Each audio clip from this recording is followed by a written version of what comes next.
Oh, you're good. All right. I'm just going to go ahead and start running through a few announcements while a few more people drift on here. Yeah, Layla's just dropped the attendance form in the chat. By the way, everyone, make sure you guys fill that out. So I just want to say thank you for coming out to our last speaker series of the semester. I want to thank everyone who's been involved this semester in any way, even if you've just been hopping on for the Zooms. You know, this has been a weird semester. We're all just kind of figuring it out. And so, you know, leadership's going to be kind of reflecting on the summer, this semester, what went well, what didn't. And we're hopefully going to try and bring you guys even more value in the spring semester. But I just want to thank you all for being here. So yeah, make sure you fill out that attendance form for your points. We'll be giving out the prizes for that at the end of the semester. So some etiquette for tonight. Feel free to keep your cameras on if you want to. We would love to see your faces, obviously, but do please keep your speakers off. So Adam is going to be our moderator tonight. So if you have a question, please just open up the chat window and send your question directly to Adam. He's going to be moderating. And we will have a few minutes at the end tonight. If there's a question that you really want to ask Stuart directly, feel free to ask him then. One more announcement. So this Thursday is going to be a University Student Entrepreneur Forum, and it's not through UGA, but one of SOE's very own, Christina, is going to be on the panel as a student venture capitalist, and it's going to have other student venture capitalists and other student entrepreneurs.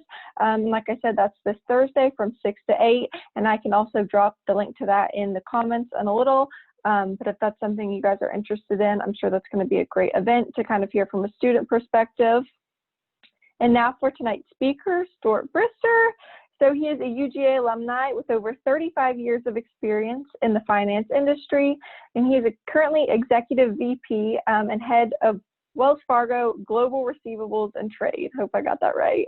And he is also actively involved in several charities that are working to end homelessness and hunger. Stuart, do you want to start by giving us like a quick background about yourself, and then Adam will start asking questions?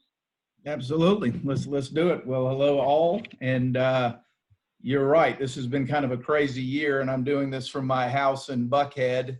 And just so you know, I do work at Wells Fargo, even though for the last 9 months I've worked from my house. And so it's kind of unusual to think that we sent 265,000 people at Wells Fargo to home to work from their house, other than essential workers that have to be in some of the branches and stuff. So very unusual time, very unusual to do, you know, speeches this way. This is actually my second speech of the day. If it's, you won't call it a speech, let's call it a kind of a fireside chat, if you would.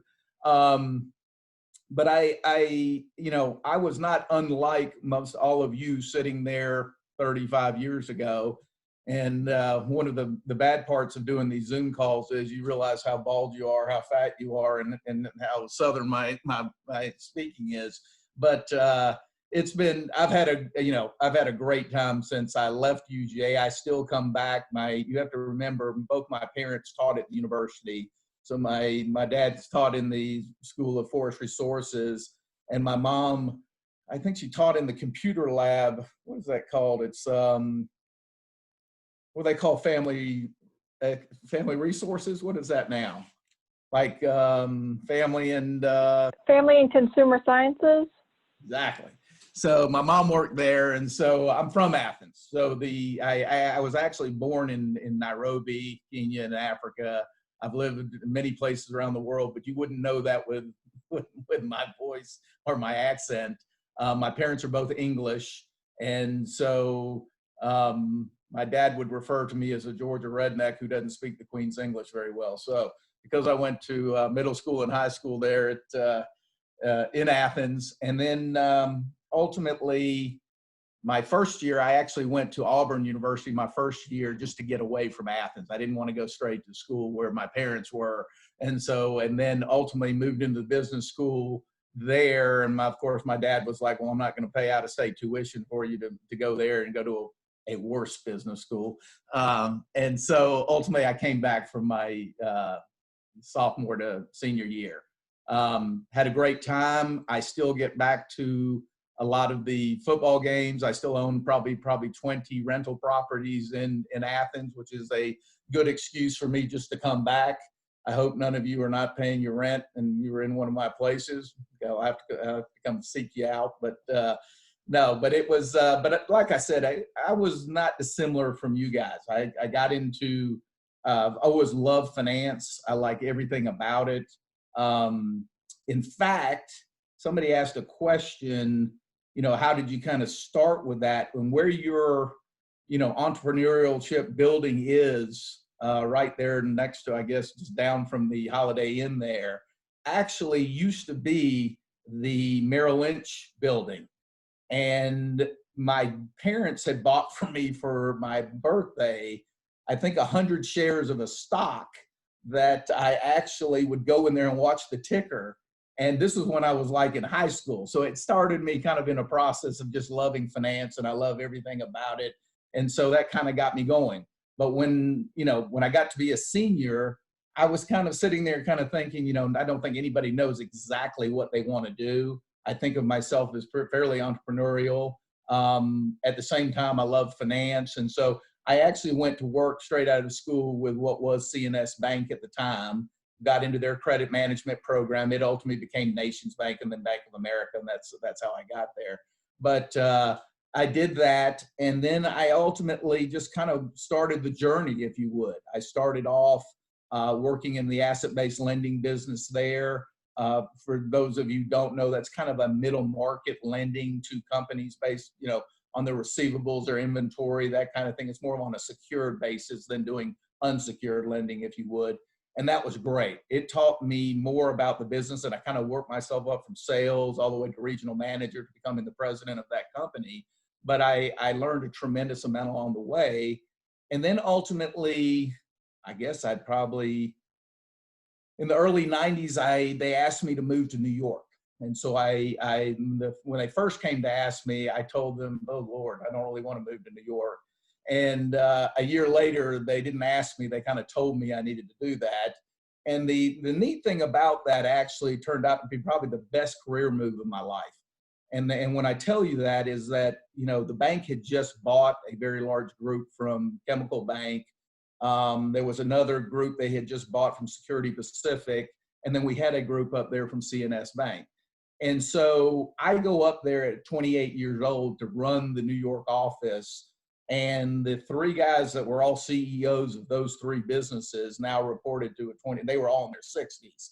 And, I kind of feel a little bit like, you guys are probably looking at me right now as being the old guy on the block. Put it like this, I was like one of you going up there. And I go up there and these guys are now reporting to me and they're sitting there going, what does this kid know? And I got to tell you, it was baptism by fire. For the first 6 months, I learned more than I learned in the first 28 years of my life. And it was great. I learned not only just about banking and not only on the clientele, but the contacts that I made in New York to this day really turned me down. And we'll talk about some of the stories that I have relative to what that got me into. But it was a real good basics and foundation for what ultimately I got into. So from there, I ultimately came back to Atlanta. We got an offer from the Bank of New York to sell the business that I was running for a multiple that was so high I couldn't resist selling it. So we actually sold it to them. And the bank said, we don't want you to leave with the acquisition. We'd like you to stay, and we'd like you to come run. For the first 2 years, I ran a payments platform. And one of the things that I would tell you is that it was kind of meant to be, this said it had to be in the kind of 98, 99 time period. And it was kind of right on the verge of the first .com era, if you would. And it was a great time because technology it was coming up to speed. And it was kind of digitizing the old legacy business that we had at Nations Bank that soon became Bank of America. Did that for a couple of years, knew nothing about payments, didn't really want to run a utility, thought it would be kind of dreadful. And if there was a lesson to be learned there is I learned a tremendous amount about process and technology in that 2 years that I still to this day, really am glad that I had that experience. So from there, they asked me then to turn and run a venture capital group for them at B of A. And what it did was it focused on strategic investments for Bank of America. So when I say that to you, it was kind of lining up the lines of businesses and what they needed in kind of emerging technologies, and then going out and finding companies that had that emerging technology. Could have ranged from equipment finance to FX to bond trading. Didn't really matter what it was. And you got to see the whole purview over the whole financial sector. Fascinating. Had a great time. Made a fortune. It was good fun. And I can tell you, this is one story that is kind of silly, and it doesn't happen every day, but we started what is now, you think of it as bankofamerica.com. And we started that, didn't really know what that was going to be. And the first thing that we actually got into was bill pay. So if you go on today online and you pay your bills online, that didn't even exist in 2000. I know that seems funny 20 years later. You think about it like it's old hat, but it didn't even really exist. And what we thought was, hey, we'll create this on our own. We'll charge people, money to do that, and we'll digitize it. What we came to find out was that the technology we tried to build in-house was really terrible. They sent me out to find a new emerging company, and actually the company was here in Atlanta called Check Free. And we actually made what was a $2 million. I had a fund that at the time was about $700 million. At about a $2 million investment. We gave them a dilapidated bill pay engine that we tried to build ourselves that they threw in the trash can the first day I think we gave it to them. And we ultimately got 17% of the company. Now, you sit there and say, well, why would they do that? They in turn they are an emerging technology company. They have no balance sheet. And we've got 4 million online, deposit customers at Bank of America that we could tie their technology into. So we do the deal. Make a long story short, we first charged people $4.99 a month to do bill pay. And what we found in a very short period of time was the people that use that kind of service left enormous deposits with our bank. So we were like, let's just give it to them for free. That's why today all of that's free, what have you. But it kind of led into, and I think about 5 years ago, that business was sold to, Check Free was sold to Fiserv for almost $13.5 billion. And that $2 million investment was worth almost $3.5 billion. Now, if I had a 20% carry on that business, I wouldn't be sitting here with you today. But that being said, you get the gist of, you've brought two parties to the table, an emerging technology company that needs what you have, and Bank of America had the pipe that they needed, right? And you put them together and you create value. And so that was one of the deals. We had probably 50 different investments in the venture capital fund that we had, but I did that. And then, and I think one of the questions you have, so I'll hold the story relative to, I went and left the bank and ran a large car company's finance company for a few years, and we'll come back to that. And then I ultimately joined Wells Fargo in 2005. So I've been here for about 15 years, of which I started off running all of their asset-based lending business. I then ran their factoring businesses. Today, over that 15-year period, I have all of the securitization of the bank that tends to go to larger companies. I have all their supply chain finance business. I have all of the off-balance sheet business. I have, as I said, all the middle market asset-based lending business, all the factoring business, and the international trade business. So any cross-border trade and everything that's done globally. And so I actually, I live in Atlanta because I hate cold weather. But most of the businesses I run are actually out of New York. And I lived, as I said, in New York for 5 years. And so, but I go back and forth quite a lot. And yet for the last 9 months, I've been stuck in my house. And so I haven't traveled anywhere. And I'm used to traveling somewhere around the globe every week. So that's kind of my story. But there's a lot of a good substance along the way that I can fill in. And Adam's going to walk me through it. So I look forward to your questions and see if I can add any color to what you guys are working on. I'll tell you what, Stuart, thank you for doing this. Very excited to see what you have to say, and honestly blessed with the opportunity to ask questions. And I promise I'll try not to grill you too hard. I'll just, give you, questions that the audience wants to know, and quite frankly, questions that I want to know answers to as well. So like I said, very excited. I'll go ahead and start with a question from Garrett. How did you become a regional manager of a national company at the age of 28?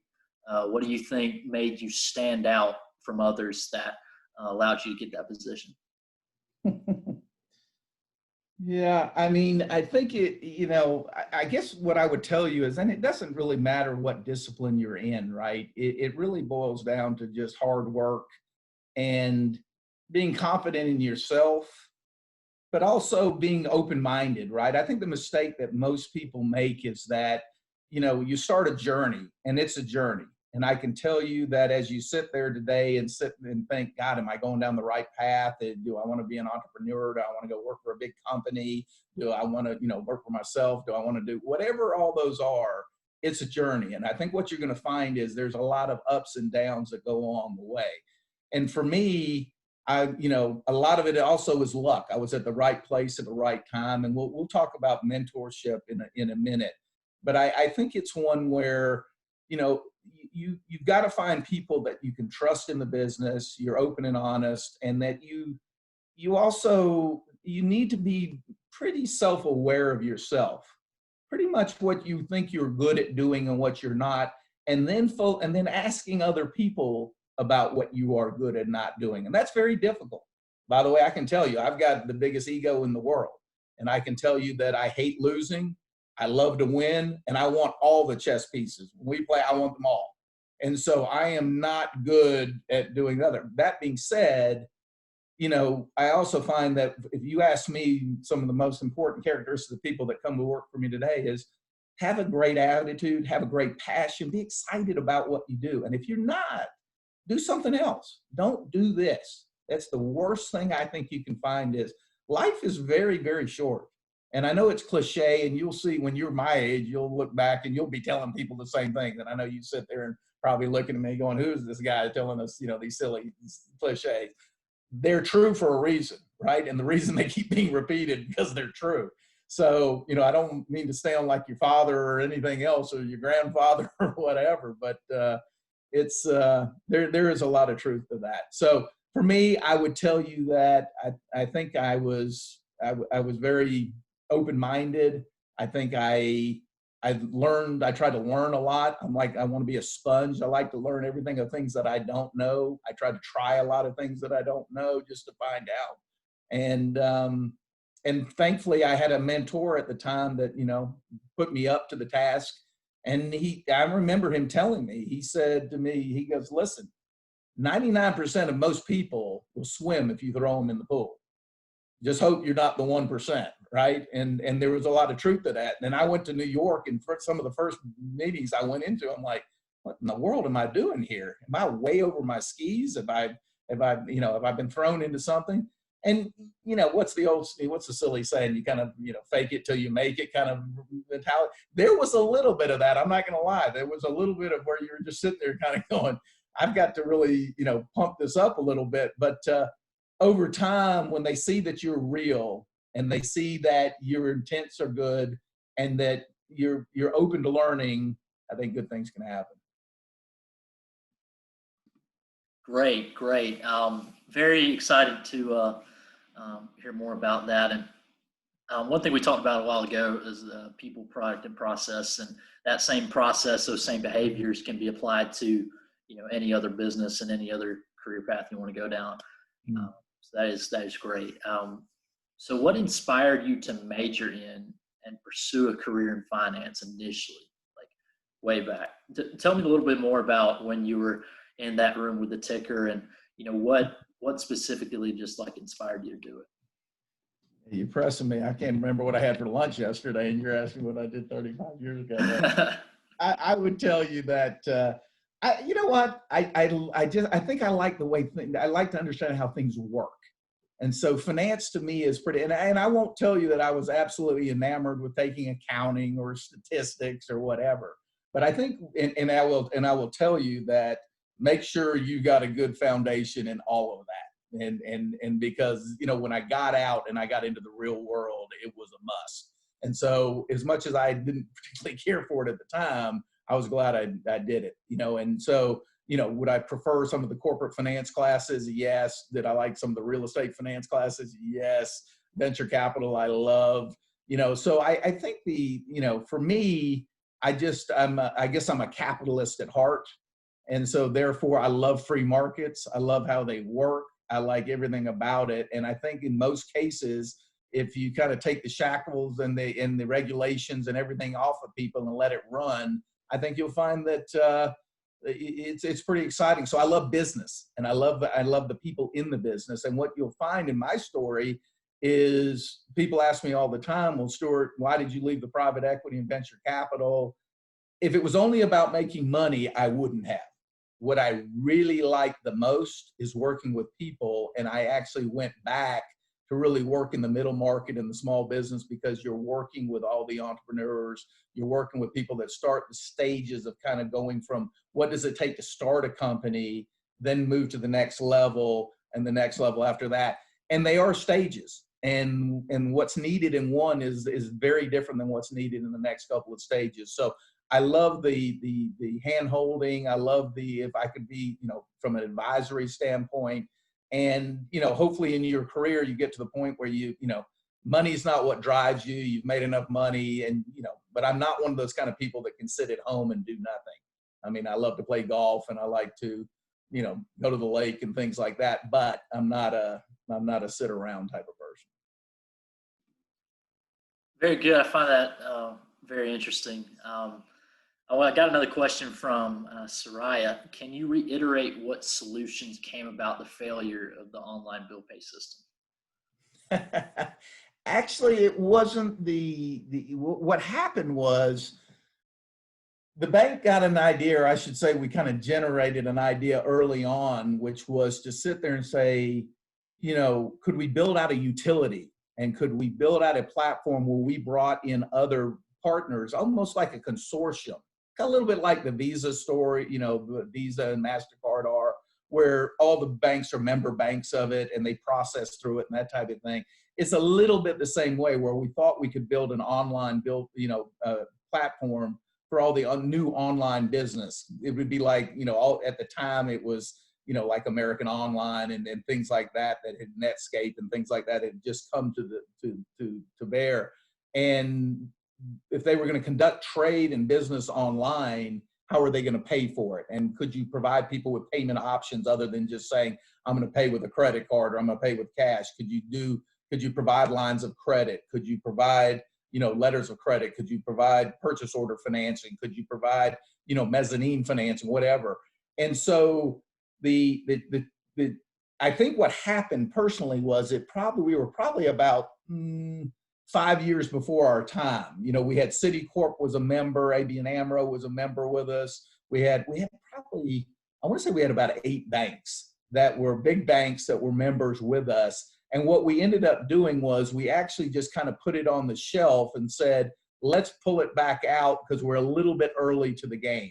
So we actually, that work today is still the basis of a lot of what's operating at Bank of America today and other financial institutions. It just got delayed. And so for me, I moved on, but then it ultimately got picked up again later on.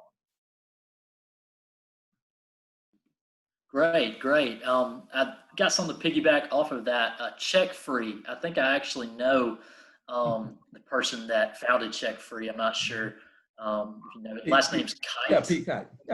Yeah. I'm good friends with his son. Like, it's kind of strange. I guess we can talk about that another time. But I'm really excited to. What are some financial mistakes you have seen businesses make that our students could learn from going into their own businesses? Yeah, I think, I was saying before we started that, when I was in the venture capital business, we probably looked at 50 to 100 deals a month. And we probably narrowed the deals down to, probably half of them were vaporware and they were nice PowerPoint presentations, but there was nothing really substantive there. Then you move through stuff that's, what's the next best t-shirt company or barbecue sauce company or whatever it is that people, and you're sitting there going, that's not really for us. That doesn't mean that necessarily was a bad idea. But I think the challenge that you get into when you start off is is kind of asking yourself the question of why are we doing this? What need are we filling here? And is there really a need? Because one of the biggest mistakes I made, saw, and forget whether it got funding, whether it got to become, from early stage to late stage and out, if you would, was that it was kind of like I'm going to say like a hobby then versus a business. This sounds like a good idea. Well, and not to pick, by the way, I'm not picking on barbecue sauce or t-shirts, but if you're doing that, you have to ask yourself, is that really a business that I can scale? Am I doing it because I want to do it for profit? Am I doing it because I want to try to save the world? Am I doing it because, what is it that you're trying to do? And are you trying to be a disruptor? Are you trying to solve a problem that no one has? Because the other thing that we saw a lot of is just people trying to take a process and make it better. That's a very, very hard way to actually drive a business. So I think that one thing that I would ask you is you really got to ask yourself and be honest about it. What am I trying to solve? And the worst thing you can do is have a solution to a problem that doesn't exist. So you're going around looking, you're looking for a problem and you've got a great solution, but there is no problem.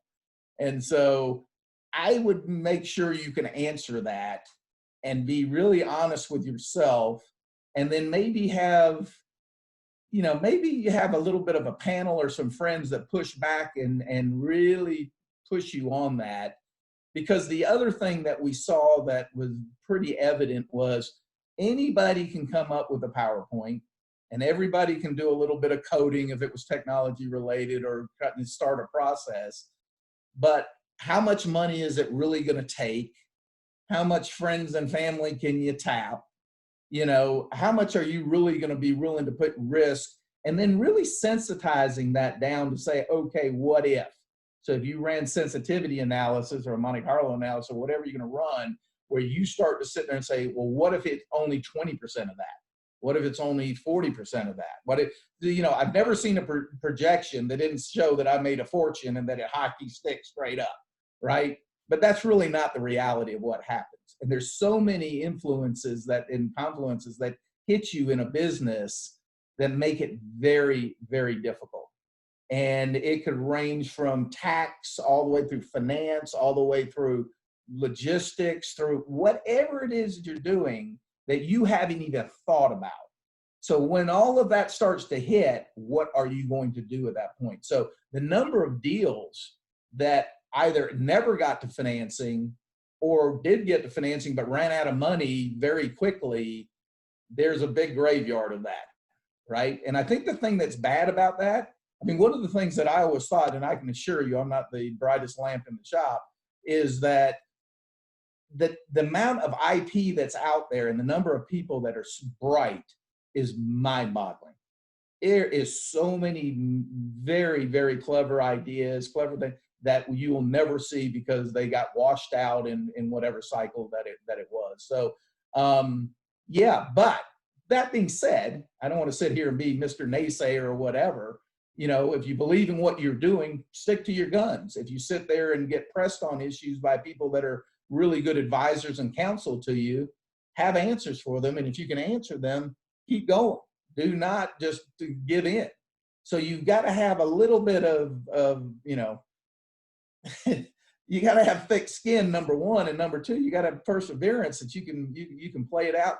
But that also comes at a cost. But if you can get to the other side, as they say,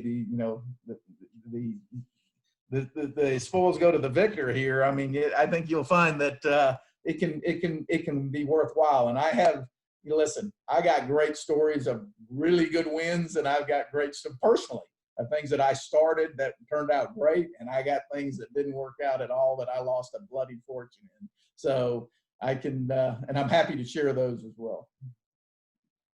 Absolutely. I'd piggyback off of the problem question that you were talking about, how you've got to figure out really what that problem is. Our entrepreneurship class, the design thinking with Don Chambers, is actually went through how to actually narrow down what that problem is. And it That's takes right. a lot more time than some entrepreneurs know it to. And I'm sure you know about that as well. But I do have another question. Where and how did you find a mentor, and how long did it take? What led you to finding the right mentor that's propelled you? Yeah, let me just maybe answer that two ways, right? I'll answer it. Number one is I know working in a bank environment, it was pretty easy because there's a management team and there's a hierarchy, and therefore if they see that you've got the skill set or the talents and you're the next up and comer, people will tend to reach out to you. So that's a much easier way to go about it. And I was very fortunate that the guy that ran the business that I went to work for took a personal interest in me and took a risk on sending me to New York when I was so young. So that was just, part of it's dumb luck, part of it's timing, being in the right place. And again, just being hard work and being willing to learn and that type of thing. The other thing that I would tell you is that don't be afraid to reach out and ask people, right? I mean, I think what you'll find, and I have a dear friend in Mark Lazary who runs Avenue Capital in New York, and Avenue is probably one of the top 5 hedge funds in the world, right? And Mark owns the Milwaukee Bucks, and he owned Sea Island for a while, but if you met Mark, he's as down to earth as you'd want to be, and he can tell you for the first 20 years, he was like anybody else trying to sell his wares on the street, and he didn't have 2 nickels to rub together. But you don't hear that today, right? All you see is, hey, he owns, he owns a sports team, or he owns, you see all of that, and you see him on CNBC all the time. But what you don't see is the first 20 years. And it was hard work. And I'm sure there were times when he thought he'd give up. And there's times when I thought he might go broke or all kinds of things. But he believed in himself, and he believed his sister worked with him and that type of thing. But one of the things I called him, I have a 26-year-old son who's in private equity. And I remember my son was trying to debate whether or not to go into trading or to go into private equity. And I had him talk to Mark. And so I called Mark and said, would you mind talking to him or what have you? And he said, listen, I spend 80% of my time today, and this guy's worth billions, right? Working with the young people, trying to help them, how we can help them succeed. I know I can speak for myself, and I can speak for a lot of other people. That's what we spend a lot of time on now, right? Is how can we help you? How can we, give advisory? So I do it to a lot of people at the bank. I do it to a lot of personal friends, parents, that, where their kids are coming up. Would you mind talking? And I think you got to reach out and find those kind of people. And I think you'd be shocked at how many people would be willing to help you. They're not looking for pay. They don't want money. They're just looking for the satisfaction of somebody reaching out to them like someone did for them, right? And we're all this, we were all in the same boat to start with, and so that's what I would tell you. I mean, it depends on where you're working, how you're going about it, and then I would say the other side of that coin is, there are a lot, and you have to be careful about this a little bit, but there's a lot of accelerators, incubators, people that also can bring professional experience to the table. But most of the people that run those two have had successes in their career, and they want to share those as well. So I would say those 3 things would be how I'd answer that. Certainly. So I wanted to ask you about some of the stories that we were talking about your investment wins and losses. Maybe really early on, some of those times when it didn't quite work out the way you wanted it to, but then you learned about that, and then it kind of propelled your career with Wells Fargo. So tell me about some of those times you wanted to talk about. All right, I'll tell you a good one, but it has a side story as well. When I was in the venture business, one of the things, we not only made investments in companies, but we also did investments, right? Where you invest in another person's fund and they invest in yours, and you start to look at the technologies they have, and then it happens. And I got to be friendly both with the guys at Kleiner Perkins, who you may or may not know, but they're like somewhat of the Goldman Sachs of venture capital. So if you go to Menlo Park and Sand Hill Road, you'll find that, Kleiner Perkins is one of the, top VCs that are out there. And, when I came onto the scene, Kleiner Perkins were billionaires and were already off into the sunset, and Caulfield and Byers are the last 2. Those are the named partners on the firm. And so, and what was funny is that Brooks Byers is actually from Albany, Georgia. He unfortunately went to Georgia Tech for him. And then he went to Stanford to get his MBA. And, you know, he started off kind of a little bit more on the biotech side out there, or in the 70s and 80s. But one of the things that was neat about it was he kind of took an interest in me, just like you guys, when I told you people be willing to help. And here's a guy that, you know, I'm reading about in the Wall Street Journal and Barron's, whatever, Kleiner Perkins. And at the time, you know, they had done AOL, they had done Sun Microsystem, Compaq, Google, Applied Materials. I mean, they were the you know, the king of the business. And, you know, today they're involved in Peloton, Spotify, Beyond Meat, Ring, those kind of things. But anyway, you get the gist, that they're on the leading edge. And the reason that they get into a lot of these, you have to remember, is that I think McKinsey had done a study at one time, and it really hasn't changed a lot. If you sat there and said, hey, there's 1,000 VCs and 1,000 private equity players, but what you'll find is that the people that are making about 15% of the real money I think it was 92% of the real profit made was done by the top 15 firms. And the reason that is because they get to look at the best deals first, right? And they pick and choose what they want to do. And they're also have made so much money, they can take risks that you and I probably could not take. So they're very contrarian in their viewpoints. And it's nice to move when no one else is moving. That's when you make a lot of money. And so this guy kind of took an interest in me, and he said, well, next time you're on Sand Hill Road, come see me. So I roll out there, and I'm going down Sand Hill Road, and I go up and down. I finally call him, and I said, where's your building? And he gave me the address again, and I go down this, it was almost a dirt road, and I see this one little building, and it looked like a ski chalet that had like 8 glass offices in it. And I pull up, get out of the car, walk. He comes to the door. He meets me at the door. And I said, no. Where's like your building? Now, here I came from Bank of America. You know, I'm working in downtown Atlanta. We've got a 55-story building. I'm in the top floor of that building. And I'm like, where's that, right? Where's the operations? He goes, this is it. What do you mean this is it? He goes, this is it. We've got, you know, John Doerr works here. We had at the time, Dino Closa worked here. You know, Ted Schlein works here. You know, all the guys you'd read about in the Wall Street were one of the 8 glass offices. And the day I walked in, actually, what was his name? Raymond. He was the president of Oracle. He just quit that day, and he became they always call it kind of a partner in residence, you know, which is like a place to park while you wait for your next gig. He's walking up the steps, and Brooks is like, Stuart, have you met this fellow here?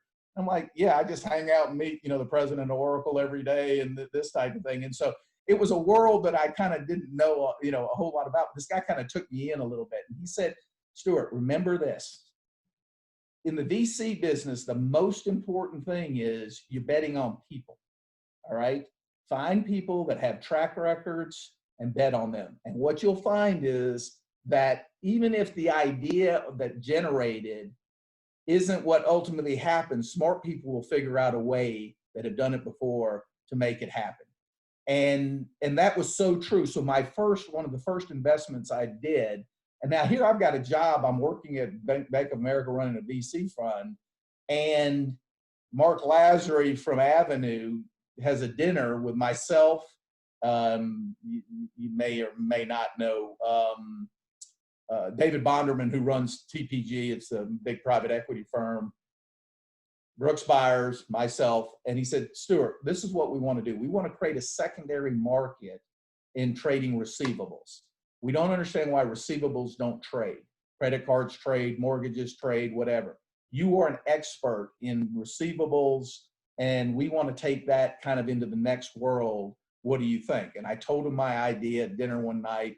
And again, these are guys that have made too much money. And one guy looks at him and then looks at the other guy and says, you know, Stuart, how much money do you think to get that started? And I just made a number up. I said, I think I need about $30 million. So he looks at the other guy and he said, we're good. you're good? What do you mean you're good? I got a job at B of A. You can't be good. I just kind of made half of that up on the fly. And so here I am. And what was funny about it is that, you know, immediately I'm sitting there saying, hey, I've got a job. So we went out, we hired Hydrick and Struggles, and we found a guy who was an expert in securitization to come in, and this fellow, Adrian Katz. And make a long story short, we started the company up. We burned through the first $30 million. You know, we had hired Bain Consulting to come in. We had burned through this capital. We'd made all these beautiful pitch decks and everything else, but, you know, we didn't have a lot to show for it. So then comes the ugly part, right? Which is, you know, I'm not in for really any money other than my, you know, my intellectual ideas that I had and my founder's equity, if you would. But we've got 8 other banks that are involved. B of A was an investor. Who do we have? ABN AMRO. We had quite a few investors, not to mention, we've got TPG, we've got Kleiner Perkins, we've got Avenue, we've got MD SAS. We've got all these investors invested, you know, a lot of money. And we've burned through it. And now comes the hard part. We say we got to do a down round and everyone's going to get crammed. So the question is, who of you wants to pony back up the second time? Now comes the real problem. It's where you're like, how much do you really believe in what you're doing, right? Long story short, I put in, you know, my pro rata share of what it would take, and a lot of people didn't. Got crammed out, left, whatever. That business was started in 2000. We just sold that business last year, 20 years later, to a group in London called Greensill, which is an alternative investment company. And that probably was a 500 bagger for me. All right. From a personal standpoint, we made a lot of money off that deal. All right. But it took 20 years. And secondly, the other lesson to be learned there was what we had initially thought the idea to build it was great, but it's not what it ended up becoming. The guy that we hired from the securitization platform drove it in a completely different direction. It kind of became an international securitization platform, but it was successful in its own right, but in a very different realm than what we started. So my only, you know, lesson to you was, one, it took a lot longer than we thought. It took more money than we thought, and it ended up being something very different than what we started off with. So you kind of get the idea of things, that it's a journey. It's not, you know, you're not going to sit in your dorm room and say, okay, this is what it's going to be, and it's going to happen like that. It's not going to work that way. And you're going to hit bumps and hurdles along the way, and you're going to change direction. And that's fine. And you know, as long as you stay the course and you understand what you're doing and why, and you believe that it's still the vision to solve, you know, whatever X is. Definitely. You can definitely tell how you went through a process of not, you know, in your mind, you started off, okay, I know exactly what's going to happen. Here's exactly what I want. It ended up being something completely different by the end of it, but you still ended up successful with it. And that's just kind of how the entrepreneurship process works, I assume. But by the way, I will tell you one last story about that. Was after we did the deal, David Bonderman, who runs TPG, and again, he's off the top 3 private equity firms in the world. He sent me a birthday invite to, I guess, what was his 60th birthday. I think it was probably his 60th birthday. He had the Rolling Stones play at his house. I said, if you could have the Rolling Stones play at your house, you've made it. You know that you won the game and you check the box. You're good. You're good. So anyway, silly stories. It's pretty awesome. Maybe that's something you have to look forward to, Stuart, coming up with some of your birthdays. Yeah. Who knows? He set the bar pretty high. That's awesome. Question about entrepreneurship in general. What is one piece of career or entrepreneurship advice you have for students specifically at UGA? You've attended UGA, you've attended Terry College, and you know what the experience is like. So what advice would you have for a Terry student right now looking to be an entrepreneur? Yeah, I mean, you know, people always sit there and say, God, is it a good time or not a good time? I always think that, you know, there's never a perfect time to do anything, right? And I know that you guys are sitting there and, we always tease that everybody who's in school is trying to get out and everyone who's out is trying to get back in, right? That's the old saying. And as you get excited about what you're doing, I think that it is a journey. I think you got to be very open-minded, but you got to be really self-reflective. You really got to be able to ask yourself, is what I'm doing right? And do I really think it's going to end up where I want it to be? And that, again, that's not a negative. That's just being self-reflective, because I'll tell you, everybody's got blind spots, right? Of what you think you are, and until you can honestly say that, then what I find is that because if you don't, then you won't surround yourself with the type of people that can fill that spot for you. And I always thought that, one of the best books that was ever written was actually the Good to Great book. Well, not that there was anything that's so magical about that, but again, the idea of not look at what you do well and do it better. Don't try to fix what you're really poor at doing. That doesn't mean, you got to be self-reflective, but find people that can do that for you. You're not going to be all things to all people. And if you sit there and think that you are, and I think you're going to be sadly disappointed. So you've got to be able to learn to delegate. You've got to sit there and know what you're good at doing. And you got to be a very good communicator. And yet you cannot over communicate with your teams. For sure. Delegation and being able to have others do the job that you might not be so good at, and then have you completely excel at the job that you're good at. So definitely a great answer to that. Another question I have is, let's see, how have your prior experiences at Bank of America and select other organizations helped you with your current role at Wells Fargo? Yeah,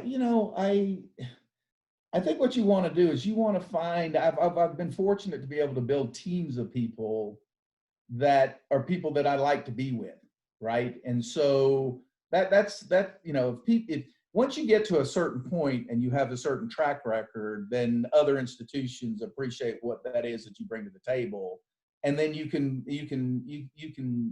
build off of that. So I would tell you that every experience I've had, be a sponge, learn at every stage. You may not love what you're doing, but learn from that and it builds on itself. I didn't really know anything about technology, and I don't even think today I really know about it. But I will tell you that going to work at that payments company was an eye-opener for me. It opened the door for me to get into the strategic, investment side of the equation. That was eye-opening. Today, when I do things, and technology as the enabler, if you would, it is the future, right? That's what's allowed us to kind of take some of these old line businesses that I just happen to be in and kind of bring them to the next things, whether that's AI, whether it's blockchain, whether it's, credit scoring, whatever any of that is. If I didn't have some of that background, I wonder how successful I would have been. So I would tell you to try a lot of things. Don't get pigeonholed to think that, hey, I've got to come up with the best barbecue sauce, and if I don't, then life's over. That's crazy, because I think you're going to be disappointed. Definitely.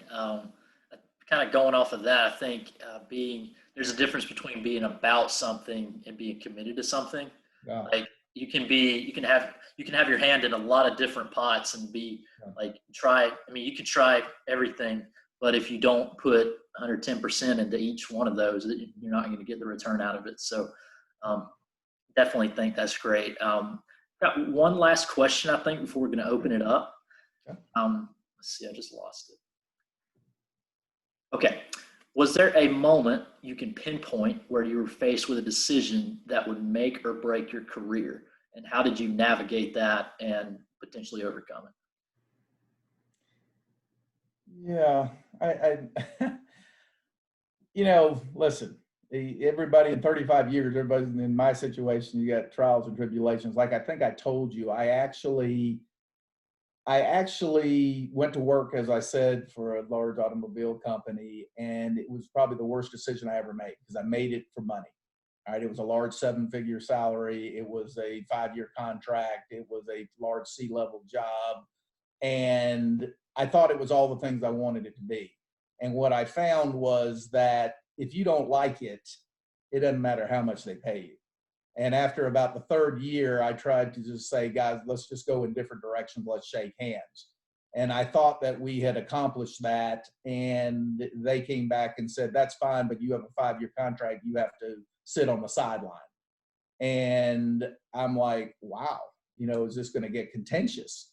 And it was one of those in my career. And up to that point, I guess of the 20 years I've been doing it, I don't think I'd ever been confronted with a situation of that, hey, everybody didn't love me, that we couldn't work it out. It wasn't going to be, great. And it wasn't like that. And it was one where, they wanted to hold me up. It became a little bit of a legal situation where, I say I work in Georgia and it's a right to work state. You can't hold me for not working. And they said, I tell you what, you can go to any law firm in the United States. They all do business with this quote car company and they'll all be conflicted and you're going to be stuck. And so they were trying to stick it to me. And that was alien to me. I never had that happen in my life. I never think whatever. And I was like, wow. So at that point, I was fortunate because I had lived in New York and I knew a lot of people in New York and made a few phone calls and got in, so I had an attorney call me that said, I'll be happy to take care of it. And I won't go into the name of who it is, but I'll just tell you it was a top 5 attorney in the United States. And it got taken care of. But what it also did was one of the resolutions was to sit there and, I had to not be able to take a C-level job for 1 year.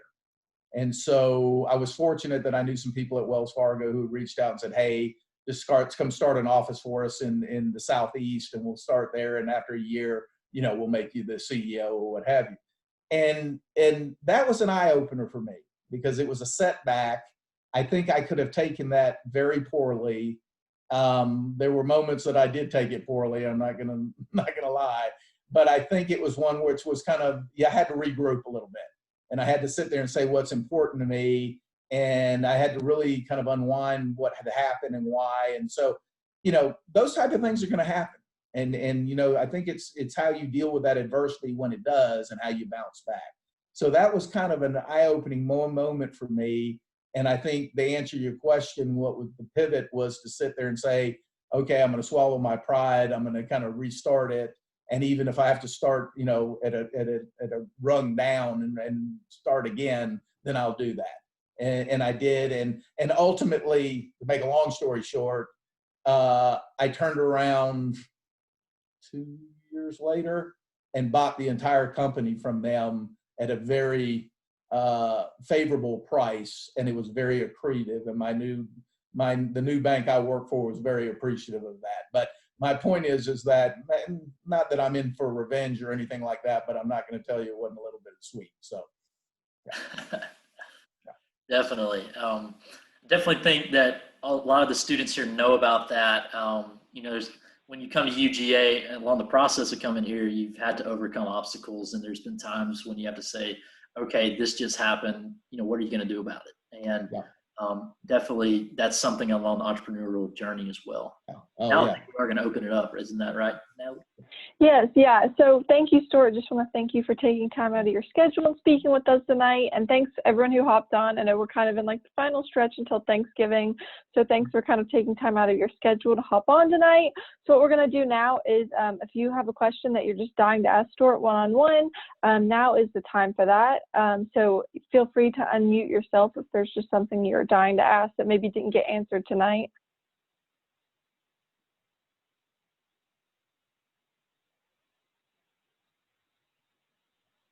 I can go ahead and ask one, Natalie, if I can.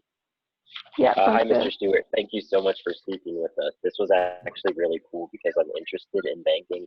And so I was going to ask you, I'm trying to network now and just find shadowing opportunities to get into the industry. What piece of advice do you have? What's the single most important piece of advice you have to start getting into the industry and start getting experience? Yeah, I think that, again, obviously trying to get a little bit of a handle on what part of the industry you might want to get into. And I know Adam had mentioned that he was talking about asset management a little bit earlier. And, some people believe, it's funny because people come out of school and say, oh God, I want to be I want to be an investment banker. I want to be a hedge fund banker or whatever. I'm not so sure that, and while that's a pretty narrow universe, I wouldn't look at it that way. My recommendation would be just to get into the game. And if you could get into a training program at one of the large banks, get in, because what you'll find is that the first couple of years, well, the first part of these programs, yes, you'll do some accounting and finance just to make sure you're up to speed on that kind of thing. But I think the thing you go into is that you start rotating through all the areas of the bank.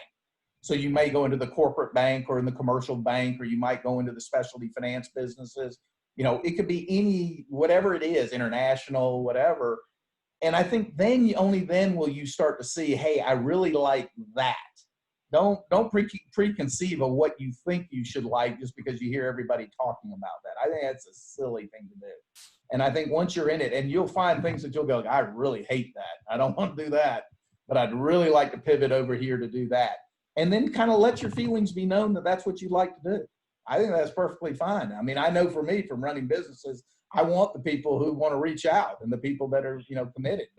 So I think that, you know, any type of job fair or any kind of, what do they call those kind of days where the banks open themselves up, come talk to the people and just start the dialogue.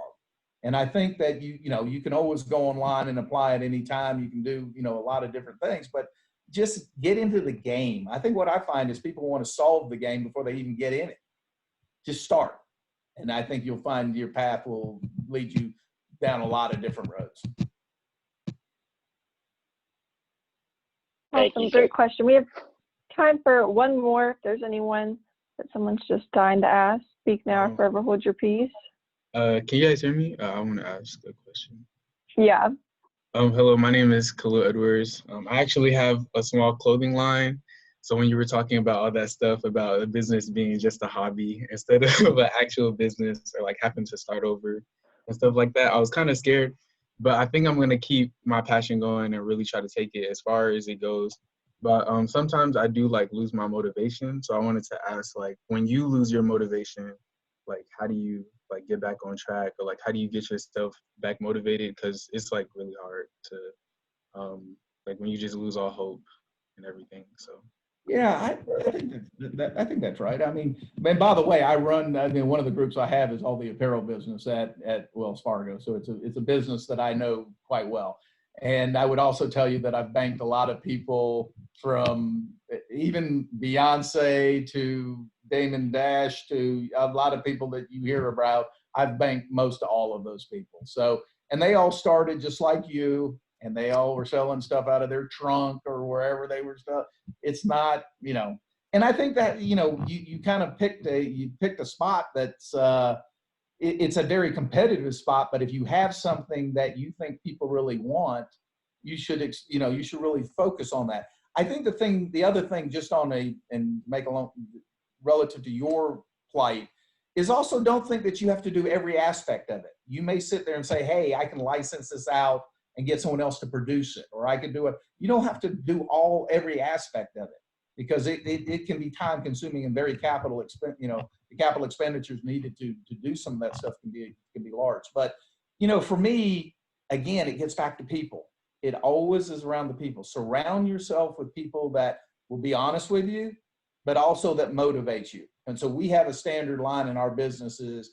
We want BCs, which is battery chargers, as opposed to battery drainers, which is BDs. You're BD, we got a little time for you. You're a BC, you can come on in. And so surround yourself with people that energize you. And yes, there will be down days in what you're going to do. But if you've got good people around you that can keep you going, don't give up the hope, because a lot of people would have quit early on. But you got to believe in what you're doing, and you got to be honest with yourself. Do you really think it is more than just a hobby? Thank you. Thank you so much. Thank you for a great final question. Yes, thank you so much, Stuart, for hopping on and kind of giving us a little insight into your career. I know we've all, kind of learned a lot